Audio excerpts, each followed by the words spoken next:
¿Por qué? Simple. El Congreso estaba formado en ese entonces por representantes de estas mismas familias con que yo le había hablado al principio. Es decir, familias que tenían interés en minería y en mantener sueldos bajos. Así que si el presidente, por ejemplo, proponía una ley para aumentar el sueldo de los trabajadores o de los obreros de este país, el Congreso simplemente la desechaba. En este tiempo, las personas que tenían derecho a voto era realmente una parte muy reducida de la población del país. No superaba el 5% y se componía principalmente por varones mayores de cierta edad que sabían leer y escribir. Y comprendamos, en 1900 eso no era tanta gente. El fin del sistema parlamentario llega de la mano de un personaje denominado Arturo Alessandri. Es electo presidente en 1920, apodado el León de Tarapacá.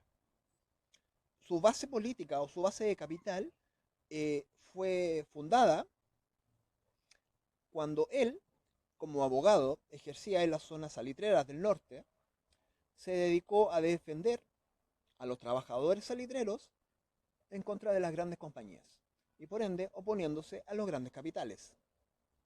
¿Perfecto? Eh, Alessandri se alía con los grupos políticos de las clases medias.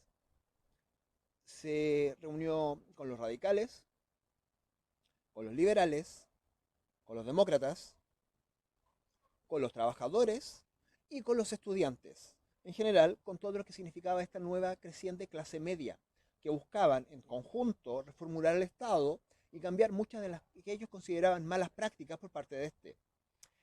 El, ya que el sistema político parlamentario no permitía el avance con los programas de gobierno del candidato. ¿Cuál es el problema?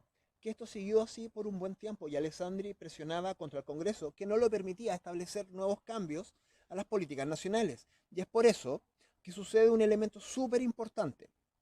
El coronel Carlos Ibáñez del Campo, un coronel del ejército, toma en cierta forma el mando de un grupo de oficiales de medio rango, oficiales, capitanes, coroneles, no generales, porque los generales por lo general también venían de las cúpulas más altas de la sociedad. En un día, el coronel Ibáñez toma a sus soldados, toma a su tropa, los que lo seguían, y ingresa en el Congreso de Chile. Y ellos rodean a estos congresistas y comienzan a golpear sus sables, envainados aún, contra el piso del Parlamento. ¿Cuál es la idea? Básicamente, los militares le exigieron al Congreso, ustedes tienen que crear leyes que permitan que el pueblo les vaya bien, pero sí, directamente lo que querían ellos era un aumento de sueldo de los militares, poder tener carrera funcionaria al interior del ejército y que no los dieran de baja, porque recuerden que yo les decía, solo los oficiales que venían desde estas familias súper ricas y acomodadas podían llegar a los más altos grados del ejército y ellos querían exactamente ese mismo derecho, sin pertenecer a ese tipo de familias. Los militares se alían con Alessandri y este famoso día del ruido de sables, ellos exigen al Congreso que hagan los cambios necesarios para que este país pueda salir del estancamiento político en que se encontraba. Y en 3 días se aprobaron 16 proyectos de ley sobre contratos de trabajo, seguros de vida, de invalidez, de accidentes laborales y organización de sindicatos. Por lo general estamos hablando de leyes que trataban de lograr que la gente de la clase media y los trabajadores, es decir, las dos clases que no correspondían a la clase alta, pudieran tener algunas garantías por parte del Estado para poder tener una mejor calidad de vida. Y eso se logra. ¿Cuál era el problema? El presidente empieza a gobernar, pero siempre con la sombra de Carlos Ibáñez del Campo en su espalda. Así que al parecer cualquier medida que tomaba el presidente ya no tenía que ser aprobada por el Congreso, tenía que ser aprobada por Carlos Ibáñez, que estaba atrás.